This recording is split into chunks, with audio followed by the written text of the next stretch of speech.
Alcatraz, a high-security prison built of concrete and steel. It's the morning of June 12th, 1962, on Alcatraz Island in San Francisco Bay. This was extreme. No prison in the world that had the type of security that we had here. Crack wide open the puzzling mystery. Alcatraz Federal Penitentiary was the country's toughest prison, a living hell. So we've got 3 prisoners, Frank Morris, John Anglin, and his brother Clarence. ስለነዚህ እስረኞች ታሪክ ብዙ ተብሏል። ቢሆንም ግን ታሪኩን የሰማ የየጊዜው ትውልድ ሁሉ እንደተገረመ ዛሬም ቀጥሏል። እነዚህ 3 እስረኞች በእውን አይደለም በሐሳብ እንኳን ሊታለም የማይችለውን ነገር አደረጉ። ከዚህ አደገኛ እስር ቤት ማምለጥና ነጻነትን መቀናጀት። ከእስር ቤት ማምለጥ አዲስ ነገር ላይሆን ይችላል። ከዚህ እስር ቤት ለማምለጥ መሞከር ግን የማይታሰብ ነበር። ምክንያቱም ይህ የአልካትራዝ እስር ቤት ለ24 ሰዓት የንስር አይን ባላቸው ጠባቂዎች ይጠበቃል። እንደው በታምር ከነዚህ ጠባቂዎች መሰወር ቢቻል እንኳን እስር ቤቱ ደሴት ላይ እንደመገኘቱ ቀጣዩ ያለው ንፋስና የማዕበል ወጀብ የሚያማታው ሰፊ ባህር ነው። የአልካትራዝ እስር ቤት በአሜሪካ ምዕራባዊ ክፍል በ19ኛው ክፍለ ዘመን የተሰራ ነው። ከዚህ በፊት እስር ቤቱ እንደ ባህር ኃይል መቀመጫም አገልግሏል። አልካትራዝ እስር ቤት የበለጠ ዝነኛ የሆነው ግን በአሜሪካ አደገኛ የሚባሉ ወንጀለኞች መታሰሪያ ከሆነ በኋላ ነበር። እንደ አውሮፓ አቆጣጠር ከ1934 እስከ 1963 ዘሮክ በሚል ስያሜ የሚታወቀው አልካትራዝ እስር ቤት በሌሎች ማረሚያ ቤቶች ቢታሰሩ አስቸጋሪ ይሆናሉ የተባሉ አደገኛ ወንጀለኞች ማቆያም ነበር። እጅግ አደገኛ የተባሉ ወንጀለኞች ይታሰሩበት የነበረው ስፍራ ጥብቅ ጥበቃ ያለበት፣ በእስረኞች መካከል እንኳን የሚደረገው ግንኙነት እጅግ ቁጥጥር የበዛበትና ለማምለጥ መሞከር ሞትን መደገስ ነው ተብሎ የሚታሰብበት አይነት እስር ቤት ነው። ሆኖም 3 ዛሬም ድረስ ጉዳያቸው አነጋጋሪ የሆኑ እስረኞች ግን ይህን ስጋት ወደ ኋላ ብለው ጥበቃውንና አደገኛነቱን ተላልፈው በመውጣት ከአይምሮ በላይ የሆነ ሌላ ታሪክ መጻፍ ችለዋል። ይህን እንዴት ሊያደርጉት ቻሉ? እነዚህ ሰዎችስ እነማን ናቸው? ድፍረቱን ወኔና ብልሃቱን ከወዴት አገኙት የሚለው ላይ በርካቶች ታሪካቸውን መነሻ አድርገው ብዙ ብለዋል። ይህን ታሪክ በተለይ አሜሪካውያን ፍጹም አይዘነጉትም። ይህ ታሪክ እውነት የተፈጸመው እንደ አውሮፓ አቆጣጠር በ1962 ሰኔ 11 ላይ ነበር። በእስር ቤት ውስጥ ተፈርዶባቸው የገቡት ፍራንክ ሞሪስ፣ ወንድማማቾቹ ጆን አንግሊንና ክላረንስ አንግሊን ደግሞ የታሪኩ አድራጊዎች ናቸው። እነዚህ 3 እስረኞች በወቅቱ እጅግ ከፍተኛ የሆነ ቁጥጥር ከሚደረግበት የአልካትራዝ እስር ቤት ውስጥ የነበሩ ሰዎች ናቸው። በዛች ቀን ግን ለ6 ወራት ያህል ቀላል በሚመስል ግን ደግሞ በማይገመት መልኩ ሲያደርጉ የነበረው ከዛ እስር ቤት የሚያመልጡበትን መንገድ ማፈላለግ ነበር። እስረኞቹ ይህን የማምለጥ ሕልማቸውን ለማሳካት ባደረጉት ጥረት ከ3ቱ ታሳሪዎች አንዱ የነበረው ፍራንክ ሞሪስ የተባለው እስረኛ መሪያቸው ነበር። ቢሆንም ግን ሁሉም ነገር ዓይንና ጆሮ ሆኖ ለጠባቂዎች አሳልፈው የሚሰጣቸው ክፍተት በበዛበት እስር ቤት ውስጥ እነዚህ ሰዎች ግን ሞት አሊያም የነጻነት ሕይወት ብለው ለማምለጥ ድፍረት የተሞላበት እቅድ ማዘጋጀት ጀመሩ። በእርግጥም ከዚህ በፊት ልክ እንደነዚህ እስረኞች ሁሉ ሞት ወይም ሽረት ብለው የማምለጥ ሙከራ ያደረጉ እስረኞች ሕይወት ሳይሆን የገጠማቸው ሞት ነበር። ምክንያቱም ከዚህ እስር ቤት ሊያመልጥ ሙከራ ያደረገ እስረኛ ከጠባቂዎቹ ጥይት በታመር ቢተርፍ እንኳን ከባህሩ ማዕበል አያልፍም። እንደ ማሳያም ከዚህ በፊት ቴዎዶር ኮልና ራልፍ ሮዬ የተባሉ 2 እስረኞች ከእስር ቤቱ ለማምለጥ ሞክሮ የነበረ ቢሆንም የሰፊው ባህር ራት ሆነው ቀርቷል። እንዲሁ ደግሞ በሌላ ጊዜ አሮን ቡርጌት የተባለ ሌላኛው እስረኛም አመልጣለሁ ብሎ የባህሩ ሲሳይ ሆኗል። ታዲያ ይህን ታሪክ መቀየር የቻሉት እነዚህ 3 እስረኞች ናቸው። ለመሆኑ እነዚህ ዓለምን ጉድ ያሰኙ የአልካትራዝ እስረኞች እንዴት አድርገው ከዚህ የደሴት ላይ ጥብቅ እስር ቤት አመለጡ የሚለውን እንመልከት። ከሁሉም በላይ በወቅቱ ስሙ ገናና የነበረውና የማምለጥ እቅዱን ቁጭ ብሎ የነደፈው ከ3ቱ አንዱና ተጠቃሹ ፍራንክ ሞሪስ ነው። የእስረኞችን ድባቴ ለመቀነስና እስረኞችም ራሳቸውን በገቢ እንዲደግፉ በእስር ቤት ውስጥ ስራዎችን እንዲሰሩ ይደረጋል። እናም እነዚህ እስረኞች ከጣራ ጥገናዎች ጀምሮ የተለያዩ ስራዎችን ይሰሩ ስለነበር የእስር ቤቱን ሁኔታ ከላይ እስከ ታች ምንጥር አድርገው የማወቅ እድሉን አግኝተዋል። እንደ አውሮፓ አቆጣጠር መስከረም 1 ቀን በ1926 በዋሽንግተን የተወለደው ፍራንክ ሞሪስ መጀመሪያ ላይ በመኪና ስርቆት ወንጀል ተከሶ የእስር ቅጣት ተወስኖበት እስር ቤት ቢገባም ብዙም ሳይቆይ በምህረት ተለቆ ነበር። ከዛ ግን ሞሪስ የወንጀሉን ደረጃ አሻሽሎ በማሪዋና ዝውውር ውስጥ ሲሳተፍ ተገኘና 10 ዓመታትን ተፈርዶበት በሉሲኒያ በሚገኝ እስር ቤት ወህኒ ወረደ። ነገር ግን ሞሪስ የእስር ጊዜውን ሳያጠናቅቅ ልዩ ዘዴን በመጠቀምና እንደሱ ተፈርዶበት በእስር ቤቱ ከነበረ ሌላ እስረኛ ጋር ሆኖ ከእስር ቤቱ አመለጠ። ሆኖም ግን ቀበኛው ሞሪስ ዳግም ሌላ ወንጀል ሲሰራ ተያዘ። በፊት የነበረው ከእስር ቤት የማምለጡም ወንጀል ተጨማምሮበት ኢዜድ 1441 በሚል የእስረኛ ቁጥር ከገቡ በሕይወት የማይወጡበት ነው ወደሚባለው አልካትራዝ እስር ቤት ተላከ።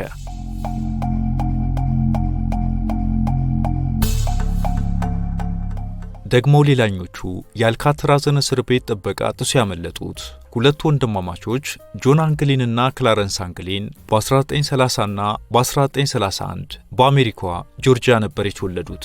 ሁለቱ ወንድማማቾች ታዲያ ከ1950ዎቹ አንስቶ የወንጀል ቡድን በመመስረት ከትልልቅ ባንኮች ገንዘብ መዝረፍን መተዳደሪያቸው አደረጉ። ባንኮቹን ለመዝረፍ የሚጠቀሟቸው መሳሪያዎች ደግሞ እውነተኛውን ሳይሆን አርቲፊሻል ሽጉጦችን ነበር። ያም ቢሆን ግን የባንኮችን ገንዘብ ሙልጭ ለማድረግ የማይሰስቱ ዘራፊዎች ነበሩና ከዕለታት በአንዱ ቀን የፖሊስ እጅ ላይ ወደቁ። በመጨረሻም በአላባማ ባንክ ሲዘርፉ የተያዙት ወንድማማቾቹ በኤፍቢአይ ቁጥጥር ስር ውለው የ35 ዓመታት እስር ተፈረደባቸው። በእርግጥ መጀመሪያ ላይ በሌላ እስር ቤት ውስጥ የነበሩ ቢሆንም ቆይተው ግን የማምለጥ ሙከራ በማድረጋቸው እነሱም ኤዜድ 1476 እና ኤዜድ 1485 በሚል የእስረኛ ቁጥር በተለያየ ጊዜ ወደ አልካትራዝ እስር ቤት ተላኩ።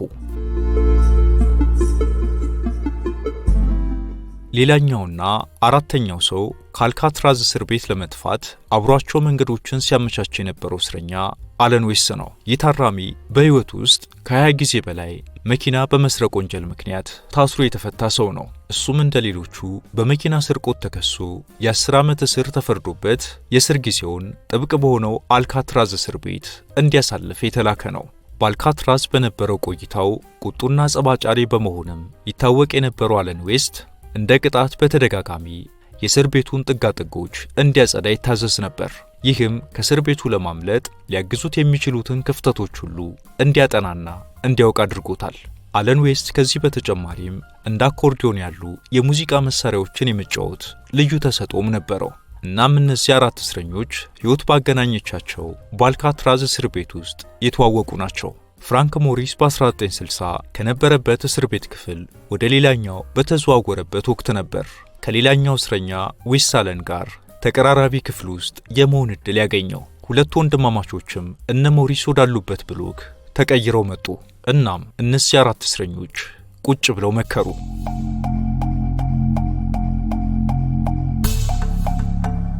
ሞሪስ እቅዶቹን ቢያዘጋጅም ተግባራዊነታቸውን እውን ማድረግ ግን የአለን ዌስት ሚና ከፍተኛ ነበር። እነዚህ እስረኞች በእቅዳቸው መሰረት በጥቂት ወራት ውስጥ ከመታጠቢያው በታች ባለው የአየር ማስተንፈሻ ዙሪያ ያለውንና በጨዋማ ውሃ የተጎዳውን ኮንክሪት ማፍረስ ቀዳሚ የውጥናቸው አካል ሆነ። ቦታው በእርግጥ የትኛውንም አይነት ጥረት አድርጎ ለመውጣት የማይጋብዝ መሳሪያዎችን ማግኘትም የሚከብድ ቢሆንም ብልሆቹ እስረኞች ግን ይህን እንደ ከባድ ጉዳይ አላዩትም። ለዚህም ሥራ ሩቅ መሄድ አላስፈለጋቸውም። ምግብ በሚመገቡበት ወቅት ከመመገቢያ አዳራሻቸው የተሰረቁ የብረት ማንኪያዎችን ከቫኪዩም ክሊነር ሞተር የተሰራ መሰርሰሪያ ድሪልና እዛው እስር ቤት ውስጥ በብዙ ጥረቶች ያገኟቸውን የተጣሉ ብረታ ብረቶችን በመጠቀም ስራውን በአሳቻ ሰዓት ማካሄዳቸውን ቀጠሉበት። በዛ ኮሽታ ጥርጣሬ በሚያጭርበት እስር ቤት ውስጥ ታዲያ ይህን የመውጫ ቀዳዳ የመፍጠር ተልዕኮ ሲወጡ ሊፈጠር የሚችለውን ግልጽ ድምፅ ለመደበቅም መላላጡ። ግድግዳውን በሚሰረስሩበት ወቅት ድምፅ እንዳያሰማ በተለይ ተባባሪያቸው አለን ዌስት አኮርዲዮን ሙዚቃ የሚጫወትበትን ሰዓት በዋናነት ይጠቀሙበት ነበር። በዚህ መልኩ ወደ ኮሪደሩ ለመግባት የሚያስችል ትልቅ ቀዳዳ ከፈጠሩ በኋላ ባዶ ወደ ሆነው የእስር ቤቱ ጣሪያ በመውጣት ሚስጥራዊ ቦታ ማዘጋጀት ደግሞ ቀጣዩ ስራቸው ሆነ። እነዚህ የተፈጠሩ ቀዳዳዎች ለምን የሚል ሌላ ጥርጣሬን የሚያጭሩ እንዳይሆኑ ለማድረግም እነዚህ እስረኞች ሌላ ዘዴ አላጡም። ቀዳዳውን ለመሸፈን ከእስር ቤቱ ቤተ መጻሕፍት መጽሔትና ጋዜጦችን ተጠቅመው ብረት የሚመስሉ መሸፈኛዎችን አበጁ። ከዛም በተለያየ ጊዜ ከእስር ቤቱ ተቆጣጣሪዎች በመጠየቅ ያገኟቸውን ሲመቻቸውም እዛው የሰረቋቸውን የዝናብ ካፖርቶች በመጠቀም ጊዜያዊ የፕላስቲክ ጀልባና የአደጋ ጊዜ ጃኬት ሰሩ። ይህ እስር ቤቱን ለቀው ከወጡ በኋላ በባህር ላይ ለሚኖራቸው አስቸጋሪ ጊዜ መፍትሄ ሊሆናቸው የሚችለውን ዝግጅት ያደረጉበት ነበር። እነዚህ ታራሚዎች አስደናቂ በሆነ ሁኔታ አጋዥ መሳሪያዎቻቸውን ሁሉ ለማስተካከልና ለማበጀት በፈጠሩት ዘዴ ፕላስቲኮችን ለማቅለጥ ልዩ ልዩ ዘዴዎችን ተጠቅመዋል። ለጀልባ መቅዘፊያቸው ደግሞ ከእንጨት የተዘጋጁ በትሮችን አበጅተው ባዘጋጁት በድብቁ ቦታ ላይ አኖሩ። ታዲያ ይህን ሁሉ ይሰሩ የነበረው ከፍተኛ ጥበቃ በሚደረግበት በቀኑ ክፍለ ጊዜ ላይ አልነበረም። በመጨረሻም ከአራቱ እስረኞች ሶስቱ ሰኔ 11 1962 ምሽት ላይ የረቀቀ ዕቅዳቸውን ወደ ተግባር ቀየሩት። ለ6 ወራት ሲዘጋጁ በቆዩት መሰረት ባበጁት መውጫ ቀዳዳ ወጡ። ሶስቱን እስረኞች በተለያየ ዘዴና ብልሃቶች ሲያግዛቸው የቆየው እንዲሁም በአኮርዲዮን ሙዚቃው ድምጾችን ሲሸፍንላቸው የነበረው አለን ዌስት በመጨረሻዋ ሰዓት አመነታ። በዚህም በፍጥነት መውጣት ባለመቻሉ ሶስቱ ጥለውት ሄዱ። እናም ልክ ጠዋት ላይ እስረኛ በሚቆጠርበት ሰዓት ሶስቱ እስረኞች ጎደሉ። በኋላም እነማን እንደጎደሉ ታወቀና የእስረኞች ተቆጣጣሪዎቹ ወደ ሶስቱ እስረኞች ክፍል ሄዱ። ሶስቱም አልጋዎች ላይ ሰው ተኝቷል። እናም ተቆጣጣሪው ቀረብ ብሎ ሲያረጋግጥ አልጋዎቹ ላይ የተኙት ፍራንክ ሞሪስና ወንድማማቾቹ እስረኞች ሳይሆኑ በእጅ የተገነቡ ሰው መሳይ አሻንጉሊቶች ነበሩ። ሶስቱ እስረኞች ማለትም ፍራንክ ሞሪስ፣ ወንድማማቾቹ ጆን አንግሊንና ክላረንስ አንግሊን በክፍላቸው ውስጥ አልነበሩ። ሆኖም ከዚህ ነፋስና ማዕበል በሚያማታው ባህር ከተከበበው ደሴት የትም እንደማይሄዱ ታምኖ በአፋጣኝ ፍተሻውና ፍለጋው ተጧጧፈ። የእስር ቤቱን የመኮንኖች ማረፊያን ጨምሮ በሁሉም ሕንፃዎች ላይ ከፍተኛ ፍተሻ ለማድረግ ማረሚያ ቤቱ ወዲያውኑ እንዲዘጋ ትዕዛዝ ተላለፈ። ሆኖም ቀናትን የፈጀ አሰሳ ቢደረግም ሶስቱ እስረኞች እምጥ ይግቡ ስምጥ ሊገኙ አልቻሉም። እናም በመጀመሪያው እሳቤ ባህሩን እናቋርጣለን ሲሉ ሰምጠው ሳይሞቱ እንዳልቀረ ተገመተና ባህሩ ላይ ጥብቅ ፍተሻ ተደረገ። ምንም የተገኘ ነገር ግን አልነበረም። ምናልባት ባህሩ ውስጥ ገብቶ ሞቶ ቢሆን በቀናት ውስጥ አስከሬናቸው ተንሳፎ መገኘቱ እንደማይቀር ታሰበ።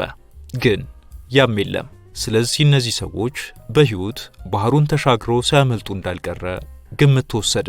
አሁን ጉዳዩ ከእስር ቤቱ አቅም በላይ በመሆኑ የአሜሪካ የደህንነት ቢሮ ኤፍቢአይ የገባበትና የመፈለጉን ሥራ ማከናወን ጀመረ። ከዛም ያንን የማምለጥ ዝግጅት አብሯቸው ሲያደርግ የነበሩ አለን ዌስት በተልእኮ ውስጥ ተሳታፊ እንደነበር የሚያሳዩ ማስረጃዎች ተገኙበት። ከማስረጃዎቹም አንዱ ምንም እንኳን አለን ዌስት ድፍረቱን ባያገኝም የእሱ መኝታ ላይም ተመሳሳይ የተኛ አሻንጉሊት በመገኘቱ ነበር። ከአጋሮቹ ተነጥሎ የቀረው ዌስት ለማምለጥ በማሴሩ ቅጣቶች እንዳይከብዱበት ሲል ማስረጃዎችን አሳልፎ ለመስጠት ተስማማ። የደረሱበት ሊታወቅ ያልቻለው ሶስቱ እስረኞች መዳረሻቸው ሊሆን የሚችለውን ቦታም ጠቆመ። በተለይም በልዩነት በአልካትራዝ ሰሜን ክፍል 3 ኪሎ ሜትር ያህል ርቃ የምትገኘው ደሴት ላይ በቅድሚያ እንደሚያርፉና እዛም መኪኖችን ሰርቀው ገንዘብ ለማግኘት እንደሚጠሩ ስለመሞከራቸው ገለጸ። ሆኖም ግን አለን ዌስት በሰጠው ጥቆማ መሰረት በተባለችው ደሴት ላይ አሰሳ ቢደረግም ሶስቱ እስረኞች ዱካቸው አልተገኘም። በተባለው መልኩም በደሴቷ ላይ የተፈጸመ የመኪና ዘረፋም አልነበረም። እናም ከአለን ዌስት የተገኘው መረጃ ጥቅም አልባ ሆነ። ኤፍቢአይ ግን ፍለጋና ምርመራውን ቀጠለ። ሰኔ 14 ቀን 1962 የእስር ቤቱ አካባቢ የባህር ጥበቃ አባላት እስረኞቹ ለማምለጥ ተጠቅመውባቸው እንደነበር የተገመቱ መቅዘፊያዎች ውስጥ አንዱን ማግኘት ቻሉ። በዛው ቀን ሌሎች በከረጢት የተቋጠሩ የእስረኞቹ ንብረቶች ተገኙ። ከረጢቱም ሲፈታ የቤተሰብ ፎቶዎችና አንዳንድ የግል ንብረቶቻቸው በውስጡ ተገኙ። እነዚህ ተቋጥሮ የተገኙ ንብረቶች ደግሞ እንዲሁ በቀላሉ የሚጣሉ ባለመሆናቸው ሰዎቹ ባህር ውስጥ ገብቶ ሳይሞቱ እንዳልቀረ ተገመተ። ሆኖም በተጨባጭ እርግጠኛ ለመሆን አሁንም ፍለጋው ቀጠለ። ከ7 ቀናት በኋላ ደግሞ የፕላስቲክ ጀልባቸው ቁርጥራጮች በጎልደን ጌት ድልድይ አቅራቢያ ተገኙ። በቤት ውስጥ ከተሰራው የነፍስ አድን የመዋኛ ጃኬቶች መካከልም አንዱ ተገኘ። እነዚህን ማስረጃዎች ከግምት በማስገባት የእስር ቤቱ አዛዥ ሪቻርድ ዊላርድ በእርግጠኛ አስተማማኝ ጥበቃ ማድረግ አልቻለም። በእነዚህ 3 እስረኞች ተሸንፈናል፣ ግን ደግሞ እነሱም የሳን ፍራንሲስኮ ቤይ ውቅያኖስ ራት ሆኑ እንጂ የፈለጉትን ነጻነት አላገኙም አሉ። ኃላፊው ይህንን ይበሉ እንጂ ሆኖም ግን 3 እስረኞች በሰላም ባህሩን አቋርጠው ያሰቡትን ነጻነት ስለማግኘታቸው ጭምጭምታዎች መሰማት ጀመሩ። እንደ አውሮፓ አቆጣጠር በ2018 የሳን ፍራንሲስኮ ፖሊስ ከ5 ዓመታት በፊት ከአንድ ሰው ሚስጥራዊ ደብዳቤ እንደተላከለት ገለጸ። በደብዳቤውም ላይ ጆን አንግሊን ነኝ ይላል ግለሰቡ። ሰኔ 1962 ከአልካትራዝ አምልጫለሁ። አዎ ሶስታችንም በዚያ ምሽት አሳክተነዋል ይላል።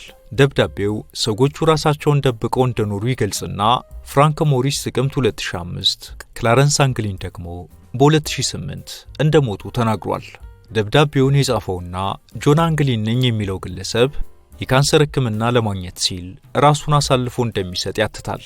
ኤፍቢአይ ደብዳቤውን ደጋግሞ አጥንቶታል። ነገር ግን ትክክለኛ መሆኑን ወይም አለመሆኑን ማረጋገጥ አልቻለም። ምናልባትም ኤፍቢአይ ከዚህ በፊት በዚህ ጉዳይ ላይ የቻልኩትን አድርጌያለሁ፣ ከዚህ በላይ በቃኝ ብሎ በመውጣቱ አሁን ሰዎቹ በሕይወት ስለመኖራቸው ይፋ ማድረጉን እንደ ሽንፈት ሊቆጥረው እንደሚችል ብዙዎች ግምታቸውን አስቀምጠዋል። ሰዎቹን የሚያውቋቸው በተለያዩ አጋጣሚዎች እንዳዩአቸው ቢናገሩም ዝርዝር መረጃ ግን ከመስጠት ተቆጥበዋል። የሁለቱ የአንግሊን ወንድማማቾች ቤተሰቦች እንደሚሉት ከሆነም ለረጅም ጊዜ ከማን እንደተላከ የማይታወቅ ፖስት ካርድ ይላክላቸው ነበር። በተለይም እናታቸው በእናቶች ቀን ላይ ከማን እንደሆኑ አድራሻ ያልተጻፈባቸው አበባዎችን በስጦታ መልክ ይላክላቸው እንደነበር እነሱ ቤተሰቦቻቸው ይገልጻሉ። በመጨረሻም ወንድማማቾቹ እስረኞች የእናትና አባታቸው ቀብር ላይም ራሳቸውን ለውጠው እንደተገኙ የሚያመላክት ሆኖ የሚታሰበው በቀብሩ ላይ ያለዛን ቀን ታይቶ የማይታወቁና ከዛን ቀን በኋላም ደግሞ ያልታዩ ተመሳሳይ መልክ ያላቸው ሁለት ሴቶች ታይተው መሰወራቸው ነው። በዚህም ወንድማማቾቹ ሴቶች መስለው የወላጆቻቸው ቀብር ላይ እንደተገኙ የሚገልጹ አሉ። የሆነ ሆኖ ይህ ጉዳይ በቂ መልስ ያላገኘ ሆኖ ዛሬም ድረስ ተይዟል። እነዚህ እስረኞች ካመለጡ ከአንድ ዓመት በኋላ ማለትም 1963 ላይ አልካትራዝ እስር ቤት ብዙ በጀት እየፈጀ ነው በሚል ዳግም ላይከፈት ተዘግቷል። በቦታውም ላይ ፓርክ የተገነባ ሲሆን በቱሪስቶችም ይጎበኛል። በተለይም እነዛ 3 እስረኞች የኖሩባቸው ክፍሎች ልክ እንደ ጓደኞቹ ማምለጥ ሳይችል የቀረው አለን ዌስት በዋሽንግተን ወደ ማክኔል ደሴት ተዛውሮ የእስር ጊዜውን እንዲጨርስ ተደርጎም ነበር። እዛም በተመሳሳይ ተጨማሪ የሕግ ጥሰቶችን ከመፈጸም ያልተመለሰው ዌስት ባለበት ሆኖ 1978 ላይ ሕይወቱ በእስር ቤት አልፏል። አስገራሚው ነገር አሁንም የአሜሪካ የፍትህ መስሪያ ቤት ጉዳዩን ክፍት አድርጎ እየተከታተለው ነው። በ2022 ሶስቱ የጠፉ የአልካትራዝ እስረኞች በሕይወት ካሉ በአሁኑ ወቅት ምን ሊመስሉ እንደሚችሉ የሚያሳዩ ምስሎችንም አውጥቷል። ስለነሱ ማንኛውም መረጃ ያለው ሰው እንዲያሳውቀውና ጉዳዩን ለመጨረሻ ጊዜ ለመስጋት እንደሚፈልግ አስታውቋል። በ1979 ላይ በዚህ ታሪክ ላይ የሚያጠነጥን ስኬፕ ፍሮም አልካትራዝ የተሰኘ ፊልም ተሰርቶ ለእይታ በቅቷል። የዛሬውን በዚሁ አበቃን። በሌላ ዝግጅት እስከምንገናኝ በያላችሁበት ሰላም።